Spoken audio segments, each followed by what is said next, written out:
Hay personas que logran construir una carrera sólida en el mundo corporativo y otras que además consiguen hacerlo sin perder de vista la empatía, el propósito y la sensibilidad por lo que pasa fuera de las paredes de una oficina. Hoy tengo el gusto de conversar con Valeria Abadi, una mujer que supo dejar huella en marcas icónicas como Arcor, donde lideró durante más de 15 años la estrategia de comunicación, marca y sustentabilidad. Más tarde asumió un rol regional en Globant como SVP de Brand, desde donde potenció su mirada sobre el impacto de las marcas en la transformación digital. Hace meses Valeria dio un nuevo giro en su recorrido. Se sumó al grupo Vint como Chief Marketing Culture Officer, apostando una vez más por salir de la zona de confort y asumir el desafío de construir desde cero una cultura de marca alineada con el negocio. Pero lo que más me interesa de Valeria no está en su currículum. Está en su forma de escuchar, de pensar a largo plazo y de liderar con una mezcla muy singular de cabeza, corazón y coraje. Tengo una excelente noticia para compartirles, y es que Bloom Life Argentina, la marca de suplementos adaptógenos que hace más de un año yo consumo, es sponsor oficial de Nope. Están ellos felices de acompañar un proyecto como Nope y yo no podía estar más honrada de tener un partner en el que creo y que vengo consumiendo. Así que bueno, la única condición era que además de que yo me viera beneficiada, toda la comunidad va a tener un acceso a un 10% de descuento con el código NOPE, N-O-P, entrando a bloomlife.co cada vez que quieran comprar. Así que bueno, me parece una gran noticia. Las alianzas que son producto de la sinergia y de compartir valores y propósitos me parece que son las que mejor funcionan.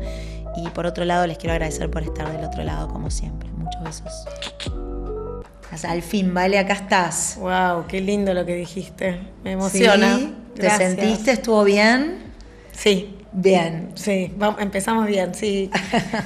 Creo que sintetizaste por lo menos lo que me mueve a mí. Bueno, ese siempre es mi desafío. Cuando hago las intros, en general pasa la otra persona se impacta por lo que escucha, pero se da cuenta de todo lo que recorrió y de lo que se construyó, con lo cual... Pero está bien que uno lo viva con naturalidad. El otro es el que tiene que hacerte esos, ¿no? Reminders cada tanto. Uno va avanzando. Es así, cuando va pasando más el tiempo, quizás a veces ya uno para más y piensa más. Quizás los primeros años de la carrera de uno y de la vida adulta uno no para a reflexionar mucho, ¿no? Y yo en este último tiempo empecé como a parar a reflexionar un poco y a confirmar quién soy, qué me mueve. Así que nada, me encanta que lo hayas capturado de esa manera. Yo también, qué bueno.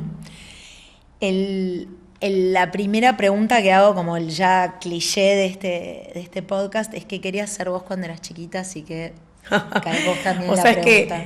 Que te escuché esa pregunta, la escuché en tus podcasts y quizás, a diferencia de mucha gente que dice, no, yo de chiquita sabía que yo no tenía la menor idea.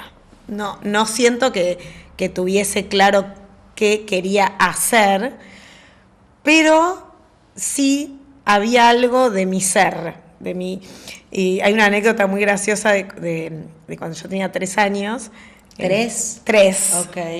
Que me la contaron, obviamente sí, que yo no me la acuerdo, que yo vengo de una familia de todos psicoanalistas, mis padres, mis tíos, mi tío abuelo que fundó la Asociación Psicoanalítica Argentina, las mesas de comer de los sábados al mediodía o los de Shabbat siempre fueron solo a hablar de psicoanálisis. ¿De los pacientes o de psicoanálisis? No, de psicoanálisis. Y mi abuela, que no entendía, pues mi abuela no era, bueno. Y que un día me preguntaron a mí en el jardín de infantes, Valeria, ¿vos qué sos, judía o católica? Y yo dije, nosotros somos psicólogos. Y yo creo que me crié con esa identidad de una manera muy fuerte. Entonces, yo no sé qué iba a hacer, pero sí la mirada que iba a tener de las cosas, ¿sí? Entonces, fue muy espectacular. Pero es así. Entonces, creo que siempre tuve una mirada muy de mirar más allá, de tratar de entender al otro, de conectar. A mí me importa mucho conectar con las personas. Es como naturalmente es lo que más me moviliza. Entonces, no es que tenía clara una profesión o una actividad, pero sí esta forma de hacer las cosas. Así que eso es lo que creo que... ¿Y vos de formación qué sos? Yo soy psicóloga. Obvio. Soy psicóloga y periodista. Estudié psicología y estudié periodismo. Y ¿En la UBA estudiaste psicología? No, en la UB, porque yo sabía que no quería dedicarme al psicoanálisis tradicional. Ajá, eso me interesa. ¿Por qué sabía? A ver, por todo lo que habías estado escuchando a lo largo de tu vida. A ver, te digo, mira, te voy a contar un poco, y esto es algo que es de las cosas que quizás no cuento tanto. Mi papá, mis padres los dos, como te decía, son psicoanalistas, pero mi papá trabajó durante muchos años con casos muy graves. Casos muy graves graves intentos de suicidio, estar de vacaciones y que lo llamen y tenga que salir corriendo. Y yo veía la vida de mi papá y la entrega y a mí eso no me gustaba. O sea, y lo otro que no me gustaba cuando veía la vida de mis papás en términos profesionales es que era muy encerrado, porque la terapia, por lo menos cuando yo era chica, se entendía como, bueno, un paciente y un analista, encerrado en un consultorio 12 horas. Y yo, como te decía, soy como mucho más social, mucho más de conectar con muchas personas, de construir, y no me veía en esa dinámica. Pero sí me gustaba entender la psicología. Entonces, fui al UB, que lo había tenido una formación más como cognitiva y más vinculada al mundo de las empresas. Entonces dije, me parece que va por acá. Y estudié periodismo en TEA, porque también creo que algo que siempre me gustó es entender la profundidad, pero comunicarla. O sea, bajar las cosas a lo concreto, a la realidad, a la gente. Que lo entienda. Que lo entienda la mayor cantidad de personas. Entonces, bueno, así fue que estudié. Y nunca atendí un paciente. Nunca atendí un paciente, para que siempre. Sí, en paralelo. Espectacular. Bueno, qué visión, ¿no? Porque a veces uno no está tan seguro de cómo quiere armar su carrera cuando arranca a estudiar. Tampoco sé si lo tenía tan claro. Sabía lo que me gustaba aprender y lo que me gustaba, eso, dónde me sentía yo pero feliz. Práctica. Pero después el camino me fue llevando. A veces cuando me preguntan, bueno, ¿y vos sabías que querías dedicarte a marketing? Y yo, no. O sea, eso sí que fueron cosas que se fueron dando en el camino. No es que todo yo lo diseñé, pero a mí me gusta como bajar esa idealización que hay muchas veces, sobre todo cuando me llaman chicos de 20, 22, la edad de mis hijas, ¿no? Y dicen, ay, bueno, ¿y cómo hago la carrera? ¿Y cómo pienso? ¿Y qué hago? Y la verdad que no todos lo tenemos tan claro desde el principio. No, yo no lo tenía claro. Sí, lo que me gustaba aprender, ser, pero no después que quería realmente ejercitar. No, y además lo que pasa es que creo que cada vez más la velocidad con la que van cambiando las cosas hoy, digo, la dificultad que teníamos nosotras para elegir, hoy está multiplicada. Hoy hay N profesiones y todo. Y como no podés ni vislumbrar cómo va a ser el mundo en 5, 6, 10 años. Ni por casualidad. No, era mucho más fácil en ese momento. Pero no nos parecía porque no conocíamos esta dificultad claramente, pero es cierto que uno es muy joven para tomar una decisión que tiene un impacto tan a largo plazo, pero también el estilo de vida fue cambiando y ya casi nadie va a pasar toda su vida haciendo el mismo trabajo del que se recibió originalmente, ¿no? Ni eso, ni tampoco, creo que está mucho más permitido todo hoy, ¿no? Sí. Desde cambiar de carrera, desde reinventarse realmente, que hace que uno, que no te gusta más hacer esto y podés cambiar. Total. Antes era más trabado eso. Y a mí me parece que en ese sentido es muy lindo cómo hoy los chicos toman el tema del estudio. Yo pienso en mis hijas y veo un montón de amigas que ya cambiaron de carrera, está todo bien, o que se van, nada, yo digo, ¿por qué no me fui a estudiar afuera? Que es algo que cuando yo era joven... ¿Pero vos hubieses querido y no te animaste a decir o te dijeron que no? No, nadie me dijo que no. Yo creo que me pasó que conseguí trabajo.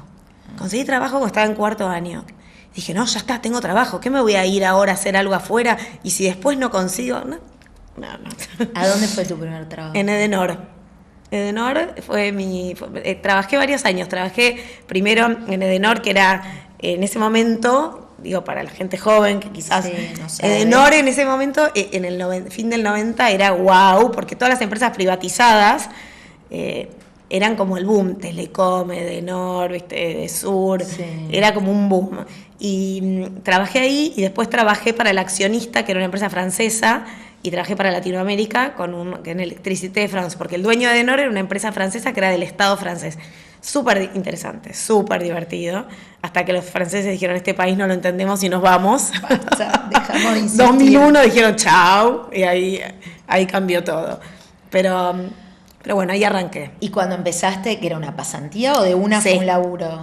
No, pasantía. Y ahí te fue yendo bien. Exactamente, fue una pasantía, que en ese momento las pasantías, me acuerdo, eran de todo el día. Ahora creo que las pasantías son de 4 o 6 horas. Pero te pagaban. Sí, te pagaban, pero nada. ¿Vos estudiabas? Estudiaba la noche y de día trabajaba.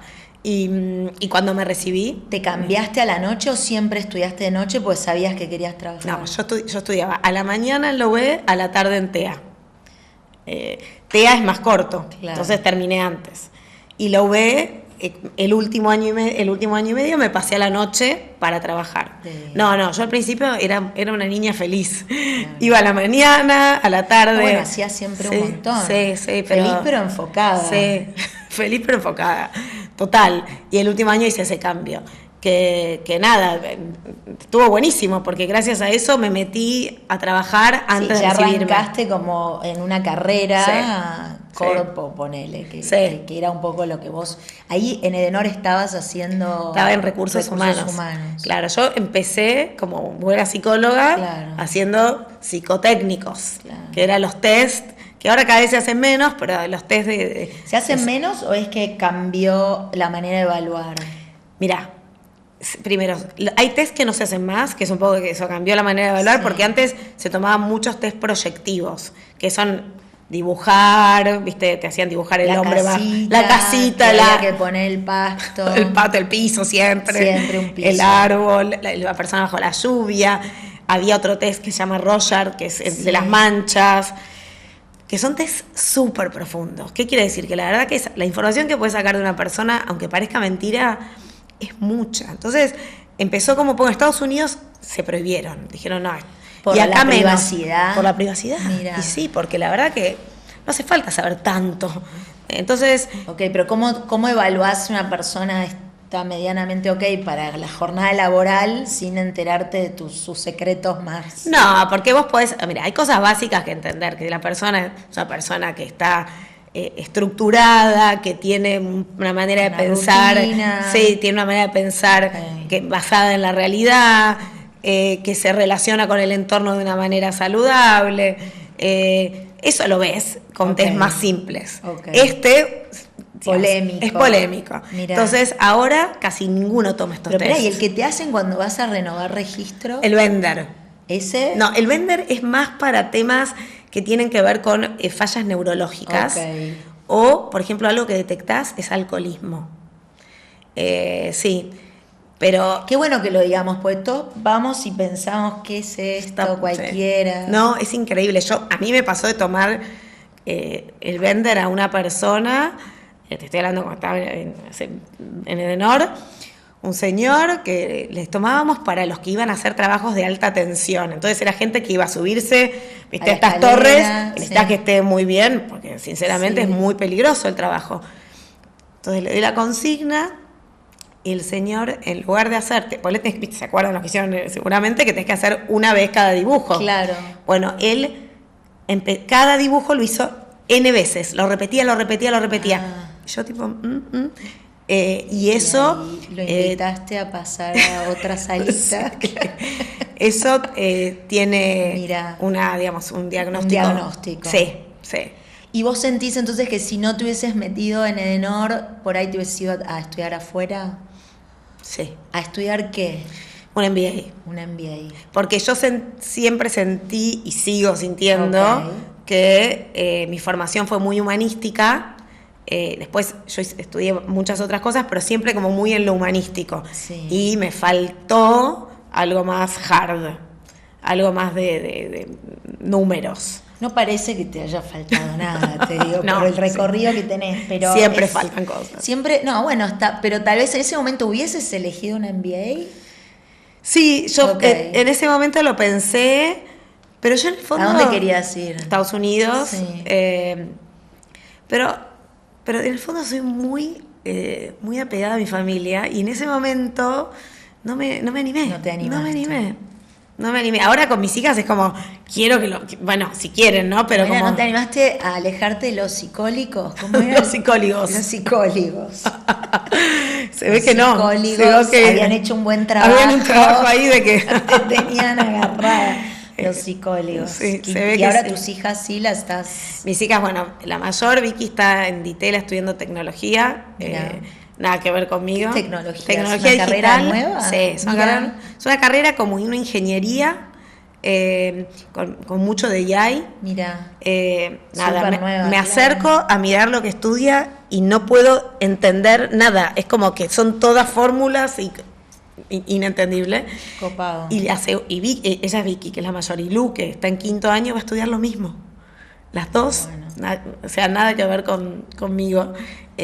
Y ahora se va de intercambio la mayor. Viste que ahora existe mucho más esto de que los chicos se vayan de intercambio, aunque sea 6 meses. Está buenísimo eso. Sí, las universidades lo empezaron a tener como más ¿no? Como más alternativas.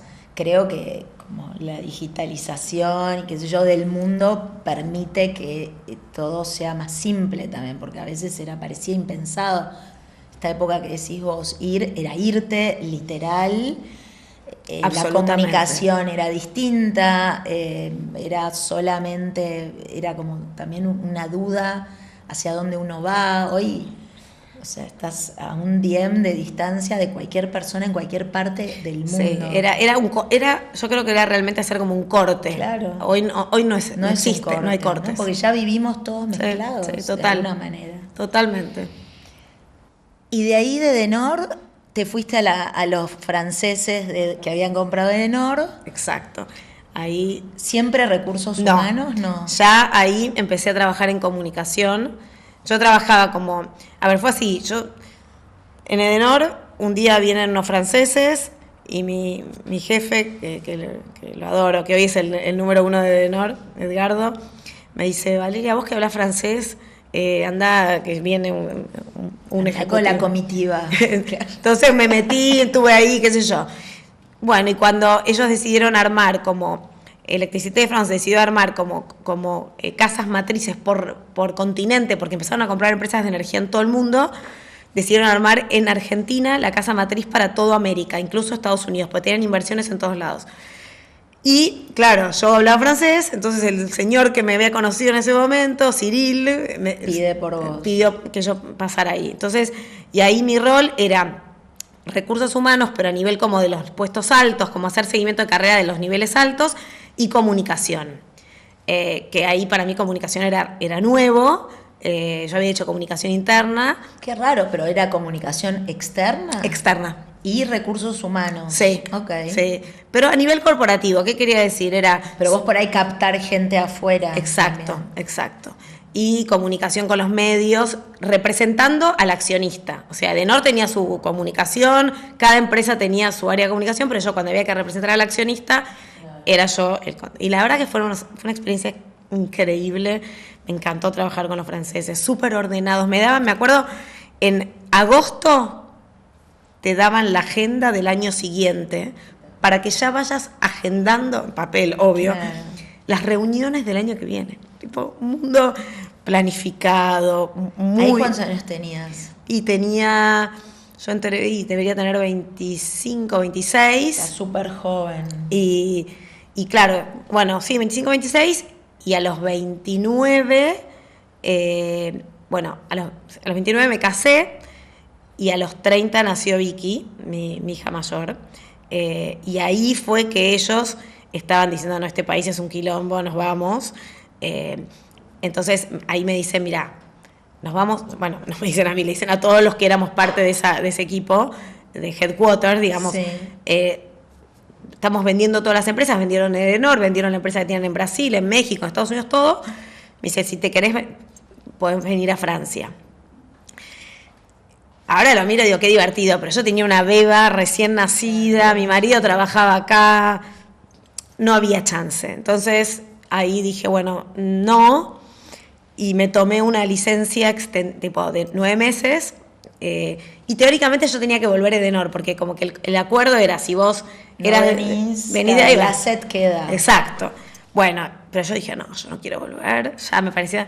Y un día estoy manejando, me acuerdo, por Libertador, pasando por Bellas Artes, y me llama un headhunter que yo no conocía, y me dice, mirá, hay una búsqueda muy, muy interesante, me parece para vos, qué sé yo, en Arcor. Yo Arcor... Ahora, yo nunca comí golosinas. No vengo del mundo del kiosco, ¿viste? No, Cuando no. Yo tampoco, claro. Y la verdad que, o sea, obviamente sabía lo que era alcohol, pero obvio, pero no tenía la idea de la dimensión. La dimensión. Bueno, y fui a la entrevista. Vos solo pensaste, yo ni siquiera voy a poder llevarme las golosinas a casa. Sí, después mis hijas amaron las golosinas durante muchos años. Y bueno, y así fue que me llamaron. Y me súper interesó la propuesta, y trabajé ahí con Fabián Nanoia, que era el número 1 de recursos humanos. Yo ahí entré a recursos humanos a manejar todo lo que era comunicación interna, talento, clima organizacional, toda la parte como soft de recursos humanos, que fue hermoso, porque era algo que había que arrancar de cero. Fabián era nuevo, venía de... Pero Arcor tenía 1000 años ya. 1000 años. Pero no tenían un área de recursos humanos desarrollada. Sí, la parte más tradicional de recursos humanos, pero no la parte más soft. Okay. Y me acuerdo una frase que me dijo Fabián, que me dijo, Arcor es una empresa grande, pero tenemos que convertirla en una gran empresa. Y a ver, igual era una gran empresa, y lo digo porque para mí Arcor Claro, pero que la gente sintiera ganas de estar ahí. Faltaban cosas. Claro. Y bueno, exacto, y trabajé con él muy, muy bien durante 1 año y medio, 2, hasta que él se enfermó. Él tenía 42, 43 años y falleció. Terrible, fue tipo terrible. Y un poco que ahí, bueno, y yo, ahí nació mi segunda hija. Y bueno, y al poco tiempo se dio la posibilidad de que pase a comunicación y marketing, y para mí fue como un cambio que me marcó mucho, porque me di cuenta que eso me gustaba más que lo que venía haciendo. ¿Vos ahí algo habías sospechado cuando te había tocado hacer un poco de comunicación antes? Sí, absolutamente. ¿Y ahí con el background que vos tenías alcanzaba, o mientras tanto estudiaste otra cosa? No, está buenísimo lo que hiciste. No, ni. No, bueno, uno hace lo que puede, pero lo primero que me dieron para comunicación, sí, porque yo había hecho un máster en la Austral de comunicación. Okay. Había hecho... ¿Eso lo hiciste cuando estabas...? Cuando estaba todavía en Electricité de France con los franceses, okay. Sí. Como que cada vez que yo agarraba un nuevo desafío, estudiaba. ¿Viste? Como que siempre eso lo hice así siempre. Te ibas dando cuenta del que me falta, pum. Exacto. Me actualizo. 100%. Y ahí, para comunicación no me faltaba, para lo que me faltaba era para investigación de mercado. Me dijeron, mira, vos sos psicóloga, queremos que desarrolles investigación de mercado. No tengo ni idea de lo que es investigación de mercado. Lo habré estudiado en una materia en la facultad. Y bueno, y ahí hice 2 cosas. Una, me fui a estudiar a Kellogg en Estados Unidos, a hacer un curso de Marketing Insights y de investigación que fue espectacular. Y otro que armamos con una persona que adoro y que se llama Marce Garriga. Marce es una especialista en investigación, y ella me ayudó, fue como mi sombra, mi coequiper, para enseñarme, ayudarme a construir el área. Entonces ella fue como una consultora externa que durante 1 año me ayudó a armar. Qué bueno, ¿vos la buscaste? No, yo no la conocía. Fue a través de una agencia que se llama BMC, que teníamos relación con ellos, y ellos nos ofrecieron esto. Y fue buenísimo, fue como espectacular. Esa manera de aprender, digamos, sí, venía con conmigo alguien que ya sabe, claro, y que de afuera te va como ayudando a llevar el barco. Y después, cuando tomé marketing, lo mismo. Me fui a Kellogg y me fui a Harvard. Hice un programa en Kellogg de branding, y hice un programa en Harvard de marketing estratégico. ¿Y eso lo hacías mientras...? Trabajaba en Arcor. Eso fue en Arcor. Todo en Arcor. Y la verdad que en ese sentido fueron como muy generosos, porque todo me apoyaron para que lo haga. ¿Eran iniciativas tuyas? Sí. Eran mías, pero me escucharon, claro. Y siempre sí. Y yo un poco eso me decís la palabra iniciativa, me gusta traerla, porque a veces la gente se pone en el rol tipo, ay, no me da... Hay que pelear las cosas, hay que ir a buscarlas. Nadie va a venir a darte todo servido. Tenés que ir a pelearlo, explicar por qué, para qué lo querés hacer y qué resultados vas a traer a partir de esto. Está bien, puede haber lugares donde no te lo quieran dar. Está pero bueno en general... que lo digas, porque en general es bien visto desde el lado también de la compañía. Que uno muestre... Claro, proactividad, digamos, ¿no? Sí, total. Así que así fue como me fui... Ahora, te hago una pregunta, porque me quedo ahí en algo. Dale. Coincido con vos en que uno tiene que mostrar interés y ganas y... Hay algo como muy instalado, me parece, hoy, que es que la nueva generación de chicos más jóvenes, que yo de 20 y pico, que están en la fuerza laboral ya... Sí. No tienen el mismo tipo de relación o no sienten el trabajo de la misma manera que se sentía hace 20 años atrás. Sí. Y que entonces invertir, como puede ser en este caso, en un joven de 20 y pico que se va afuera a estudiar sin la certeza o casi la certeza de que no. La certeza de que no va a seguir aportando en la compañía a su vuelta o cosas así, generan como una... ¿no? Como una cosa que se pincha, porque por un lado tal vez el joven no presenta porque no se da cuenta que eso puede ser un asset, pero también el otro no, ¿viste? Dice, desconfío porque en realidad ya sé que se va a ir en cualquier momento, porque tienen otra visión o el trabajo ocupa un rol distinto en su vida del que ocupaba antes. O tal vez estoy construyendo algo todo completamente equivocado. No, yo creo que tenés razón en lo que decís, pero también creo que las empresas tienen que evolucionar. ¿En qué sentido? Yo vengo, digamos, de trabajar en Arcor. Vos te ibas de Arcor y no podías volver. Era como, el que se fue, se fue. ¿Era una cosa tácita o era firmado? No, tácita. Okay. Pero como que el que se fue porque se quiso ir, y mira que... digamos, yo tengo la mejor relación y con todos, pero es como que ya está, el que se fue porque quiso, bueno, ya está. No hay una segunda vuelta. En Globant, que es donde trabajé 3 años y medio hasta hace no tanto tiempo, tenían una cultura tan distinta. Es el que se va siempre y quiere volver, puede volver. Y a mí me parece que, siguiendo la lógica de los jóvenes, esa tiene que ser la apertura. Si vos te vas... Claro. Podés volver. No es como romper una relación. No es una traición irse. Claro. Tiene que ver con que vos sos un ser humano que tiene otros intereses en un momento que no condicen, pero probablemente después en otro momento sí. Entonces... está bueno eso que decís. A mí me parece que el cambio tiene que ser más desde la empresa que desde los jóvenes. Los jóvenes son como son, punto. Sí, y responden a los cambios que el mundo ha sufrido en los últimos 20, 30 y seguirá sufriendo, obvio. Obviamente que en toda compañía, si te van a pagar un MBA de 2 años, obvio, te van a hacer firmar algo, porque está bien. Pero si no, yo creo que hay que ser más líquido y entender que la gente... Muchas veces, incluso si se va y desarrolla cosas que le suman, después vuelve enriquecida, si quiere volver. Entonces, me parece que esa es la mirada que hay que tener. Me encanta. Por ahí, la veo por ahí yo. Bien. Yo te interrumpí. No sé qué estaba diciendo. No, bueno, pero vos estabas contando justamente, y ahí estuviste, hiciste estos dos cursos afuera, apoyada por Arcor. Tomé la responsabilidad de todo comunicación y todo marketing, que se llama servicios de marketing, porque en realidad lo que hacíamos era toda la parte de comunicación de marketing para todas las marcas de Arcor. Y fue una experiencia extraordinaria. ¿Cuántos colaboradores tiene Arcor?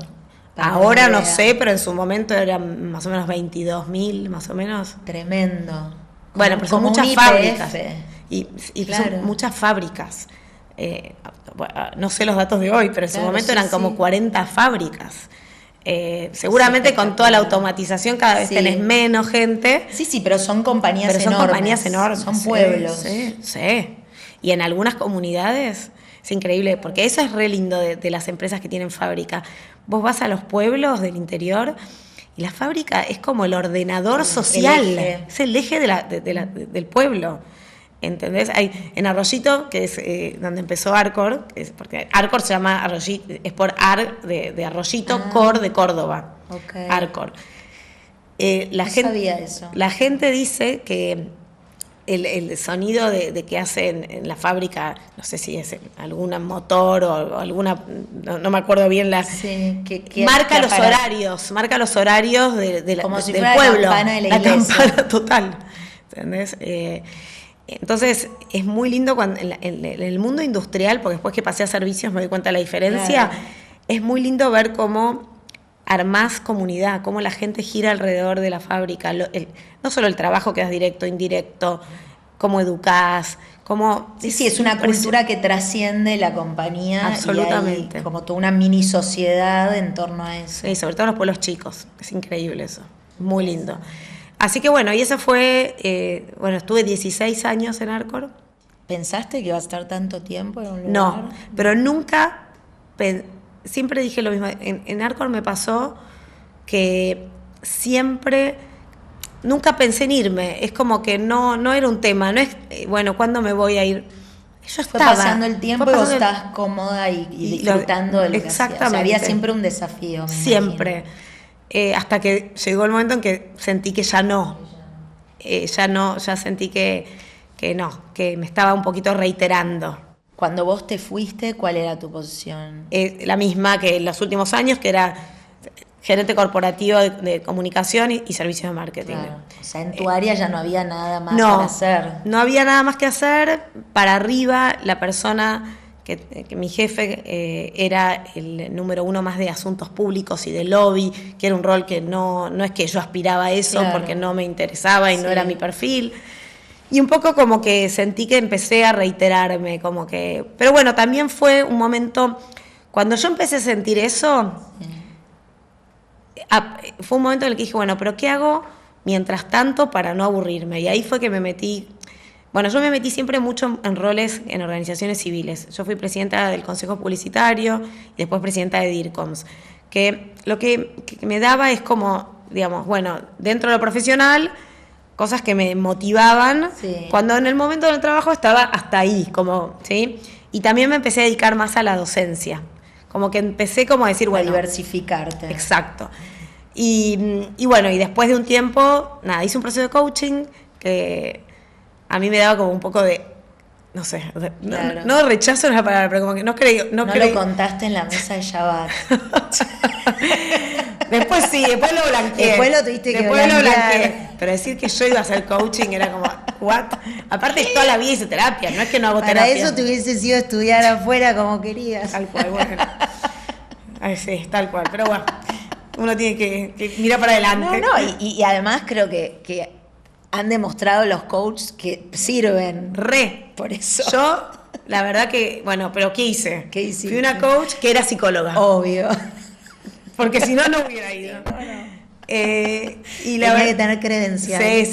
Sí. Entonces, fui con una problemática puntual, que era, la verdad que me quiero cambiar de trabajo, pero no sé qué hacer, y me ayudó un montón. Fueron 6 sesiones, o sea que eso está buenísimo, como concreto, muy específico, y bueno, y ese mindset que me ayudó como a construir, y como todo, ¿no? Uno es también hacia dónde mira, cómo se posiciona, qué busca, claro, ¿viste? Las cosas, yo descreo tanto, la gente dice, ay no, a mí me llamaron, todo te llaman, no, yo no creo que siempre llamen a la gente, creo que uno también sale a buscar cosas. A ver, a vos te llamaron para Arcor. Para Arcor me llamaron, pero para Globant no. Para Globant yo contacté a una persona en Globant porque me interesaba Globant. Y bueno, se dio. Pero digo, fui yo la que dio el primer paso. El primer paso. Sí. ¿Pero era la primera vez que lo hacías? Sí, okay. Sí, fue la primera ¿Eso vez. sentís gracias a ese trabajo que hiciste con la coach? O sea, claro que es una motivación propia y que sacaste... Es como... Yo hay una meditación que hago que siempre dice como, ¿qué pasaría si no tuvieses miedo de tu propio poder? Está bueno. Y me quedo pensando, ¿no? Que es verdad, uno se autolimita casi que el 95% de las veces. Las cosas que no suceden son trabas que uno solo dice, no, ¿cómo voy a poder o cómo lo voy a llamar? ¿Cómo voy a hacer? Antes de elaborar cualquier cosa ya decís no.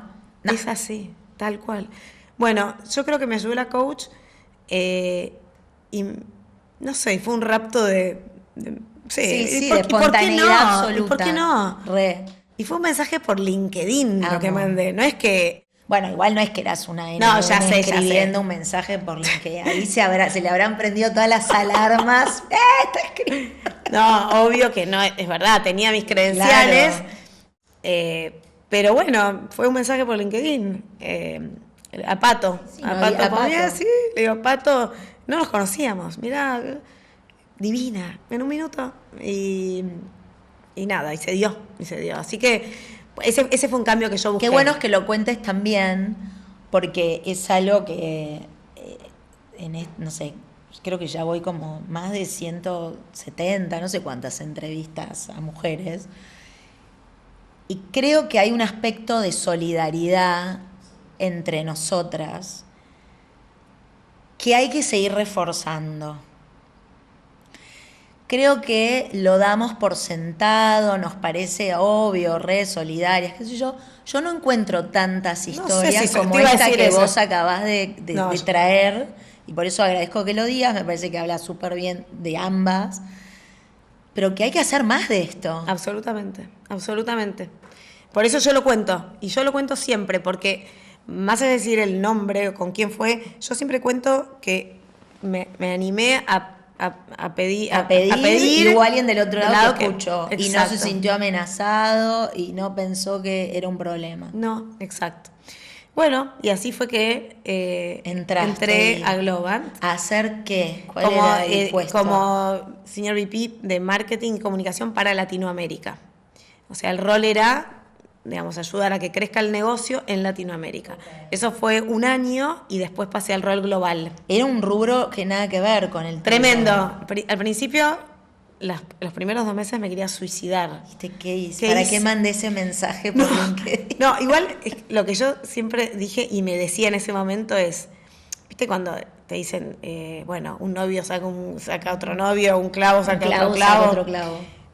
Yo sentí que igual esa historia con Arcor ya había terminado. Era como que... Si sabías que ahí no podías No haber es seguido. Que me arrepentí de... Ay, no, porque... no es que me fui a Globant y dudé de... No, es como que aunque Globant no fuera... Era una etapa cumplida. Era una etapa cumplida. Pero al principio me costó. Y me costó mucho... La lógica de las compañías es muy distinta. Las empresas industriales son empresas lineales. ¿Por qué? Porque vos comprás materia prima...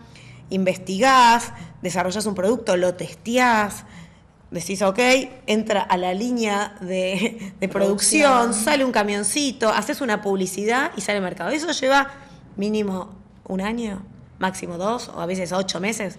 Pero eso es un tiempo que no se puede acortar demasiado. Claro. Porque aparte tenés regulaciones. Sí, es el que es.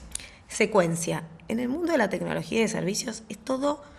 MVP constante, es circular, las cosas se les ocurre una idea y sale en 2 días un MVP y después ves cómo es el proceso. Entonces es muy distinto los tiempos, las pruebas y los errores, se juega más, es como más una lotería, estás ahí como con la adrenalina más al palo. Sí. Probás algo, no funciona, se desactiva. Porque imagínate un producto, lanzás un chocolate, no podés en 2 minutos desactivarlo. El chocolate. Entonces, al principio me costó como entender esa lógica. Y además, Globant es una empresa que va muy rápido. Entonces, la gente es amorosa, pero no es que la gente se para y te explica todo. Tuviste que aprender es como a los que, golpes. Sí. Pero bueno, fue genial. Sabían que vos venías de otro palo y nada. Son cosas que se... Totalmente. Y fue buenísimo. Para mí eso fue espectacular. Porque... Y ahí vos sentiste, o sea, ¿qué estudiaste ahí como hiciste no, hasta ahora? Ahí no, te quedaste ahí estudiando a la gente. Es más, sí, te diría que observabas. No. Sí, más observar, preguntar, sí leer.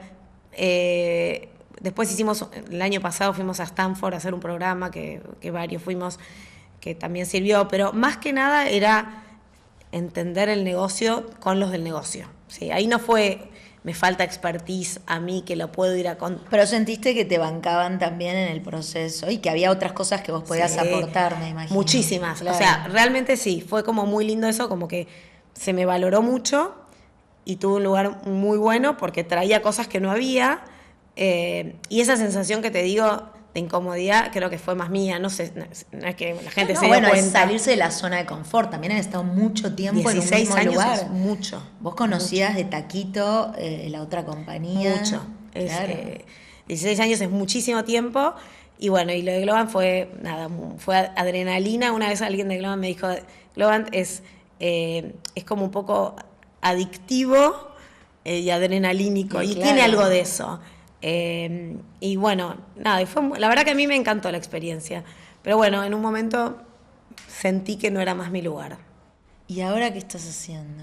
Bueno. ¿Cuál es el nuevo desafío? Mirá, te cuento.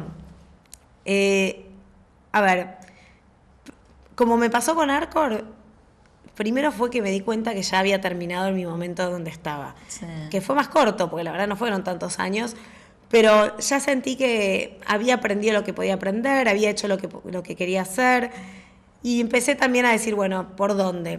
Y bueno, yo estoy en un momento muy cerca de la religión, mucho más que antes. Sí, no, que yo antes no estaba cerca de la religión. O sea, yo soy judía, pero no. Pero no es que te sentías tan... No era, no. Y pasaron como determinadas cosas. Bueno, después del 7 de octubre, armamos una organización junto con colegas que vienen del mundo corporativo que se llama JAE 3, que es Judíos Argentinos, Empresarios, Emprendedores y Ejecutivos, que en realidad no es de judíos, es de gente que, como nosotros, queremos luchar contra el antisemitismo, pero hay gente que no es judía que está en la organización, o sea que el nombre quedó medio desfasado. Qué bueno que haya también los judíos. No, por ejemplo, ¿sabés quién está? Que es un sol de persona, no sé si la entrevistaste, pero te la dejo, si no. ¿Quién? Sofía Vago. No. Que es la CEO de Accenture en Argentina.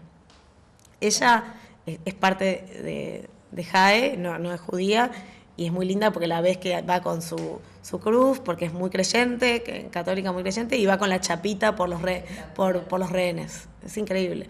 Entonces, bueno, como debería no ser increíble, pero lo es. Y bueno, te cuento como que yo a partir de todo lo que sucedió y esta organización que armamos, que la verdad que hemos hecho muchísimas cosas ya, como presentaciones en el gobierno, en asociaciones, en empresas. Lo que queremos es derribar el antisemitismo dentro de, por lo menos, el ámbito de las empresas. Sabemos que es un mundo enorme, pero... Y bueno, estamos en eso. ¿Por qué te cruzo esto con mi cambio de trabajo? Porque en este mundo de toda esta movida, yo me cruzo con la gente del BIND.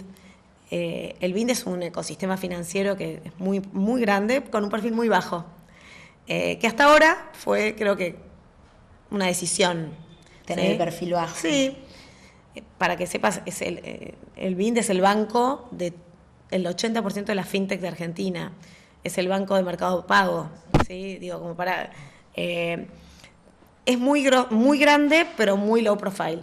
Pero bueno, yo me empecé a cruzar mucho con ellos en todo este tema, porque ellos son de la colectividad y tienen un compromiso muy, muy fuerte por todas las causas vinculadas al antisemitismo y demás. Entonces, cuando los conocí, yo ya los conocía, pero me los reencontré en este momento, tuve una sensación que no me pasó nunca, de sentir un lugar que era más que una empresa. Yo entré a esa oficina y yo sentí algo muy particular. Un día que fui por una reunión por otro tema, sentí una conexión entre lo que soy y lo que quiero hacer a nivel persona y a nivel profesional. Y para mí eso fue muy impactante, me imagino. Como mágico. Mira. Y lo loco es que las oficinas están en el mismo edificio en el que estaba Arcor. Wow. Así que en Plaza San Martín. Y bueno, y a partir de todo eso se empezaron a dar conversaciones. Y bueno, y el BIND está con un plan muy interesante de crecimiento y de expansión. Y de dejar de tener un perfil tan bajo. En un montón de cosas, exacto. Y tenía un equipo de marketing, obviamente, pero la idea es que crezca, digamos, justamente el awareness de la marca, el Claro. posicionamiento y un montón de cosas, y también trabajar la cultura interna. ¿Por qué? Porque el banco que se viene no es el banco que se viene es un banco cada vez más fintech, entonces bueno, hay un montón de cosas para trabajar y bueno, y estoy muy contenta porque es un desafío como nuevo, es como realmente sentar las bases de algo nuevo. Me encanta. Te iba a hacer una pregunta cuando dijiste lo de la organización que armaste. ¿Fue a raíz, digamos, después de lo que pasó el 7 de octubre en Israel, sumado a alguna acción concreta que vos hayas vivido o gente en tu entorno? ¿O en realidad están aprovechando la visibilidad que tienen vos y el resto de los miembros de la asociación como para generar awareness? Porque también es importante decir, ¿no? Si Sí, hay mira, datos concretos de Sí. antisemitismo adentro de compañías, aprovechemos el espacio para hacerlo. Exacto. Mira, nació así. Cuando pasó el 7 de octubre, la primera semana todo el mundo, el mundo mostró apoyo, solidaridad. Y me acuerdo que Pilar Rahola dijo, esperen 10 días más que esto se da vuelta y ahora viene la ola más grande de antisemitismo de los últimos 50 años. Yo, dale, no me parecía... Pilar, ¿querés contar quién es Pilar? Pilar Rahola es una comunicadora, Es fue española, política, sí, española, catalana, muy, muy comprometida con la causa israelí, sabe como nadie, y bueno, se ha ganado muchos enemigos en su país porque ella, digamos, desarma el discurso terrorista. Y lo explica muy bien. Okay. Vale la pena escucharla, muy buena. Entonces, y viene mucho a Argentina. De hecho, estuvo hace 2 semanas en mi casa, hicimos un evento de JAE, viene mucho. Entonces, cuando empezó a pasar eso de que el antisemitismo, nos dimos cuenta que empezó a crecer, me llama Diego Beckerman. Diego trabaja en Microsoft y me dice, Vale, y somos amigos, me dice, Vale, la verdad que esto es tremendo lo que está pasando, ¿qué podemos hacer? Entonces, ahí empezamos a pensar y dijimos, a ver, cada uno tiene poder, entre comillas, en un ámbito. Yo no soy, no soy política, no estoy en el mundo de la educación, estoy en el mundo de las empresas. Entonces dijimos, bueno, juntémonos con colegas, y nos juntamos somos 7 los que lo fundamos. Está Vero Cheja, que la conocés. Sí, la entrevisté también a Vero. Sí, ya sé. Está Mariano Filarent, que es de Meta, Ezequiel Erzague, que es de IRSA.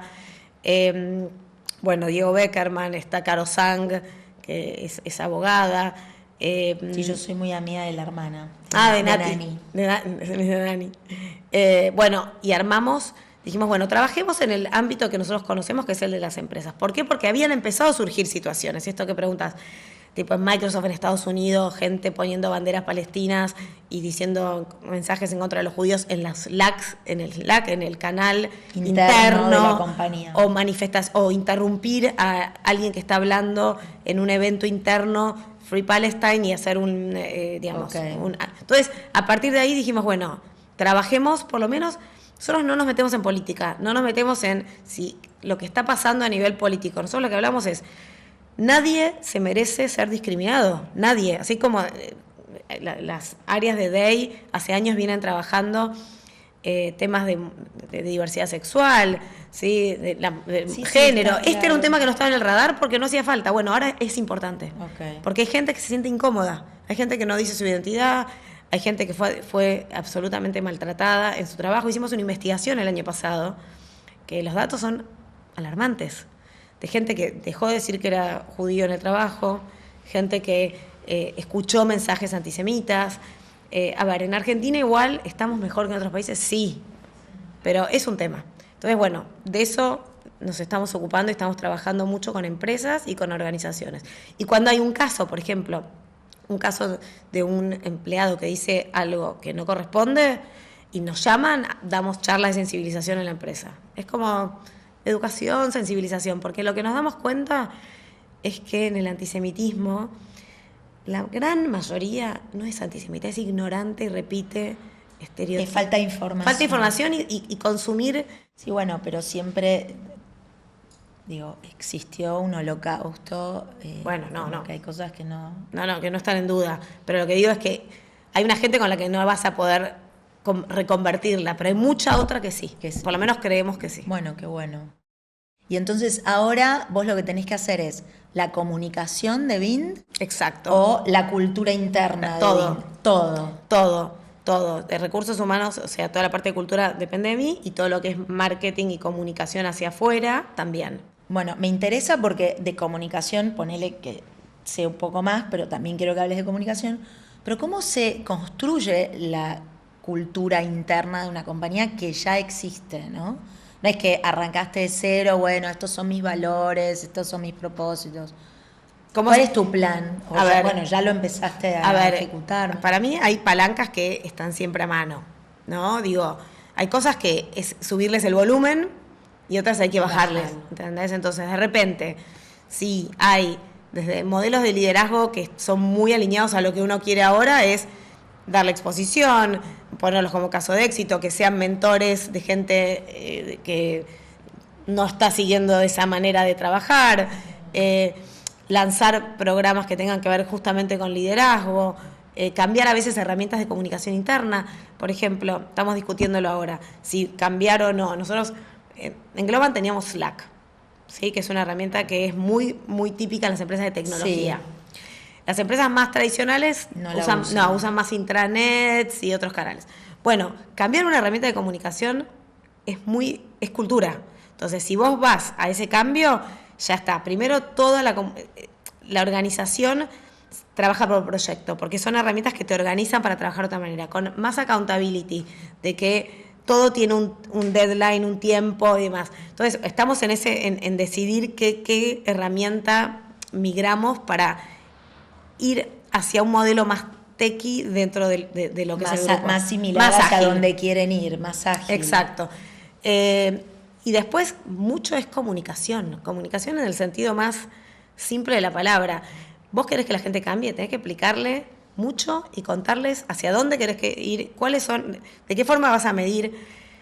Algo que yo veo que muchas compañías no lo tienen bien es cómo seteás los incentivos. Incentivo me refiero a los objetivos, las metas, el bono.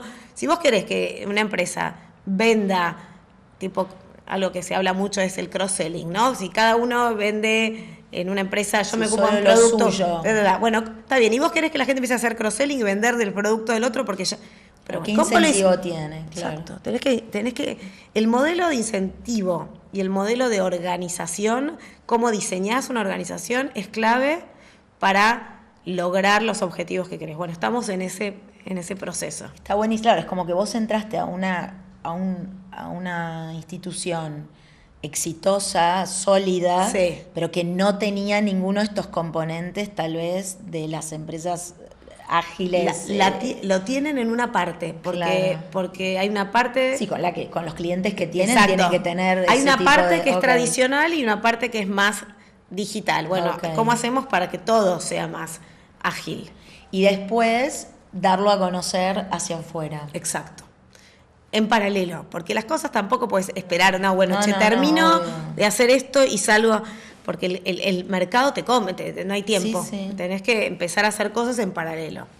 Y en este universo financiero sería, comparado con Globant y Arcor, ¿qué novedad estás sintiendo? ¿Qué otro skill tenés que sacar de la galera? Bueno, hoy empiezo un curso en la Editva de FinTech.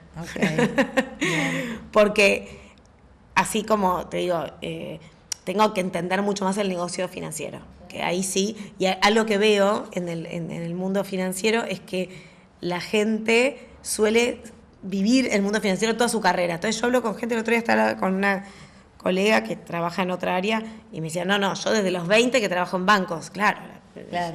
Y mucha gente se queda en el mundo financiero.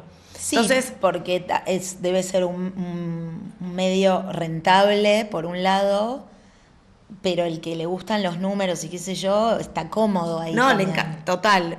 Pero entonces, bueno, ahí sí yo siento que tengo que hacer un catch-up de entender más el negocio. Y en Globant, en realidad, como vos tenías N clientes y cada uno de un sector distinto, nunca terminabas de conocer en profundidad el negocio de tu cliente. Claro. Acá tenés que sos financiero, entonces tenés que saber del mundo banco, fintech. Claro, te vienen a buscar por eso. Por eso, exacto. Ese es tu know-how. ¿Qué pensás vos justamente en cuanto al tema de uno hacia afuera, ¿no? Que como marca, medio trascendiendo más allá del rubro, ¿no? Porque un poco pasaste por todos lados. ¿Cuáles son esos desafíos como de marketing y comunicación que tienen las marcas? Porque esto un poco de lo que hablamos, el mundo es otro, desde que vos arrancaste a laburar a hoy, es casi otro planeta. Creo que mejor que nadie puedes decir, bueno, la verdad, venís haciendo catch up con la realidad permanentemente, porque lo que uno comunicaba o cómo uno comunicaba o a quién uno se dirigía hace 20 años, claramente hoy no es la misma persona y va mutando, ¿no? Me parece. ¿Cómo sentís que eso cambió o hacia dónde va cambiando? Yo creo que la gente tiene menos tiempo, menos paciencia, y está más descreída de todo. Yo creo que cada vez la gente cree menos en la publicidad tradicional. Me parece que en el ideal es ganarte la confianza porque te reconozcan como que sabes de algo, que otros hablen de vos, que los casos de éxito que puedas contar sean que los cuente casi tu cliente y no vos directamente. El mundo de los influencers / especialistas, porque no, influencers quizás queda muy pegado al mundo del consumo masivo y en otras cosas se llamará distinto, pero de la gente que sabe sobre un tema. Y creo que es más complejo porque tenés que ganártelo de una manera más orgánica. ¿Sí? Que parezca natural. Que parezca natural, exactamente. Esos son yo creo que el gran desafío de hoy. Y después, estar cuando la gente necesita que estés. Yo siempre lo sintetizo. Para mí, la comunicación tiene que tener para mí hay dos ejes básicos. Uno es para entretener y otro es para darte información útil. Punto. Entonces, depende de la marca a qué le das un poquito más de claro, a dónde apuntás. Pero la gente hoy quiere consumir cosas que les sirvan o que le diviertan, punto. Entonces, las marcas tienen que encontrar cómo lo que venden o tienen para ofrecer les sirve a la gente y darles el contenido específico que necesitan para cada momento. O sea, yo necesito un préstamo, bueno, hoy la gente no pone ni en Google préstamo, lo pone en ChatGPT. Sí, justo hablábamos antes con Ariana Stollars, que en realidad ponen, mira, avisale a todos tus parientes, hacen terapia con el ChatGPT. Obvio, ya lo sabemos. Bueno, pero es algo, imagínate, cuando vos eras chica, si eso no formaba parte de la comunicación, de la charla de... No, es verdad, es para llevarlo allá va, tal cual. Bueno, ChatGPT es tu alter ego, en todo. Entonces, hoy... Tal cual, desde para resolver problemas personales hasta para resolver una compra de un producto o un servicio, vos le preguntás primero. Entonces, claro, es como el amigo confiable. Confiable, exacto. Que sabe más que vos de todo. De todo y exactamente, y que no está filtrado teóricamente por ninguna marca. Pero bueno, ahí está el trabajo de las empresas detrás para que el SEO funcione bien, para que te llegue la información de ChatGPT. Pero bueno, tenés que estar en esos lugares donde la gente va a buscarte. ¿Sí? Eso es algo que te diría es lo más importante. Y después, usar bien la información. Yo creo que hoy está bien AI, tenés un montón de contenido de la gente, pero no aturdir. Yo siento que muchas marcas invaden y para mí el efecto es absolutamente contrario. Coincido. Contrario. Sí, y también, a ver, es una opinión, ¿no? Yo siento que se están pareciendo mucho en los discursos muchas marcas, entonces entre que te aturden y todos se parecen medio lo mismo, hay un mar como generás un efecto totalmente adverso, porque la persona no conoce tu marca, piensa que tu marca es la otra y no quiere saber de ninguna de ustedes. Entonces es eso, es como un empalague visual y de contenido, total. Una saturación. Que por eso mi pregunta, ¿no? Porque hoy es muy desafiante eso, sí, lograr... Yo creo que lograr buenos casos, sí. Yo lo que más para mí la comunicación al servicio del marketing funciona mucho el storytelling. Si yo te cuento, mirá, desde Vind nosotros desarrollamos toda la plataforma de inversión que Mercado Pago le permitió durante años operar y ser lo que soy. Y te cuento la historia y cómo fue y los resultados, y habla el pibe de Mercado Pago y habla el de Vind. Esa historia te la vas a acordar mucho más que yo te... chequeado, porque mira, yo en este podcast no cobro de nadie que viene, que es una cosa, me sorprendió que alguien me preguntó, ¿y vos le cobrás a los invitados? No, ¿cómo? Yo me mato poniendo de mi bolsillo en este proyecto, pero justamente la idea es que obvio, por carácter transitivo, muchas veces las mujeres que han venido, después, como no es una publicidad, pero están contando de su proyecto y de lo que hacen. Sí.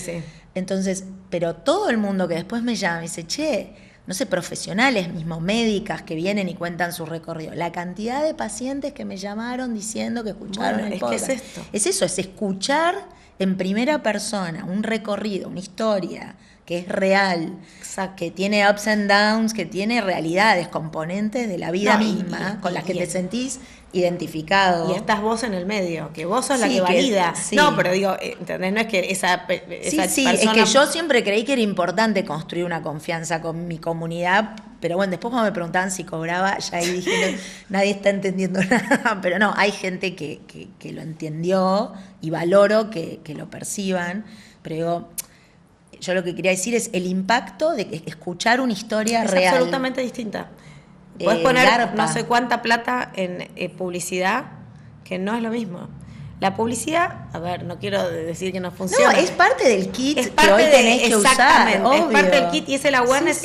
Es para que esté top of mind, para que te acuerdes. Pero después la historia es lo que queda. La historia es lo que vas a poder contarle a otro. Y en la medida que vos le puedas contar a otro, te lo acordaste. Si no, no te acordaste de nada. Exacto. Y además lo contás porque en algún momento vos te sentiste identificado con el relato. Absolutamente. Eso es lo que yo noto, como que siempre cuando me mandan un mensaje es, che, la historia de esta mujer me resonó a mí porque a mí tal cosa o porque a mí no... Y bueno, en definitiva, eso es lo que somos todos. O sea, hay algo que nos vuelve realmente como humanos. Bueno, ahí es donde ya hay todavía... Exactamente, no va a poder aportar. Y yo creo que suerte. No. Hay una parte en la que no. Y no, bueno, pero vamos a tener que seguir siendo vigentes. Sí. Por eso, así que a más herramientas de AI y de marketing digital y todo... Más humanidad. Más hay que darle duro a lo real, a lo concreto. Porque si no, sos ruido. Para mí sos ruido. Nada más.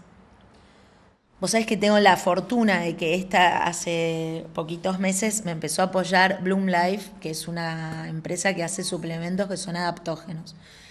Que te voy a dar para que te lleves. Melena de León, no sé si vos consumís. Yo tomo todos los días, hace 2 años, Foco. O sea, adaptógenos son hongos que entonces, según el tipo de hongo, trabaja distinto, pero lo que hacen es como ayudan a modular lo que no esté modulando bien. Ponele la ashwagandha es como para bajar a la tarde, a mí me viene bien, además del magnesio y todo para dormir. Pero con Bloom Life pensamos una pregunta que es, ¿qué hábito incorporaste no hace tanto, o sea, hace poco en tu vida, que sentís que está trabajando para mejorar tu calidad de vida? Más allá de lo físico, comer, pero algo que te cambie y que lo hiciste a conciencia, así, che, esto lo tengo que switchar para sentirme mejor.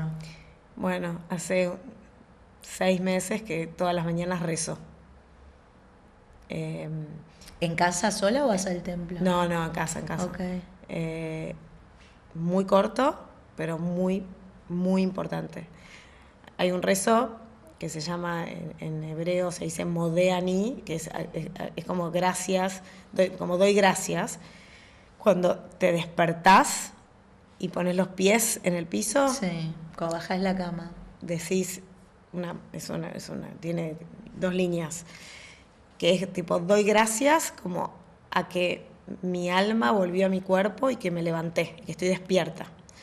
Y después hay 2 rezos más que digo, que no me los sé de memoria, ese sí, pues que es cortito, los otros los leo, que es como habla del alma, de que, no, primero uno que habla del cuerpo, de agradecer el cuerpo, de la perfección del cuerpo, de que si tuviésemos cualquier cambio diferente en el cuerpo no estaríamos vivos, y otro sobre el alma, porque en el judaísmo se dice que el alma de todos es un soplido de Dios. Es como que cuando cada ser humano nace, el soplido de Dios es el alma que cada uno de nosotros tiene adentro. Y que de alguna manera es lo que hace que no seamos solo materia, porque si no, ¿cómo explicas que alguien muere y está el cuerpo, pero no está más la persona? Bueno, eso. Entonces hay un rezo que tiene que ver con eso, con agradecer por el alma, con reconocer que es algo que está dentro nuestro, pero que en algún momento volverá con Dios. Te estoy hablando de si son 7 minutos los que dedico a esto. Está bien, pero es algo que a vos, a mí me cambió el arranque del día. El arranque del día es mucho más conectado y más lindo que el arranque del día agarrando el celular, que es lo que obviamente yo hacía. Es lo que haces después de que rezás. Pero bueno, 7 minutos después. Y eso es lo que mi cambio de rutina, te diría que es ese. Y que sentís un impacto. Sí, un impacto. Y después le contesto a un montón de gente, tengo un montón de amigas y amigos que dicen, bueno, yo medito. Excelente. Bueno, Sí. pero creo que hacer algo a la mañana, cuando uno Sí. se levanta, me parece que te cambia el mindset absolutamente de cómo arrancas el día. Yo coincido, yo medito, no es lo primero que hago cuando salgo de la cama, pero en ese momento que dijiste apoyar los pies, ahí sí pienso siempre como doy gracias de tal cual, de estar pudiendo encarar un nuevo día. Porque si no, damos por obvio. Si uno da por sentado ¿Y qué es cosas obvio? ¿Y que quién no te dijo son. que es obvio? Es un privilegio. Es un privilegio, es una oportunidad, es un privilegio, es un misterio. También. Así que eso es lo único que... Gracias, vale, un placer enorme. Y No. te doy la melena de león. Por favor, me los voy a llevar. Un placer enorme. Bueno, Gracias. Gracias a vos.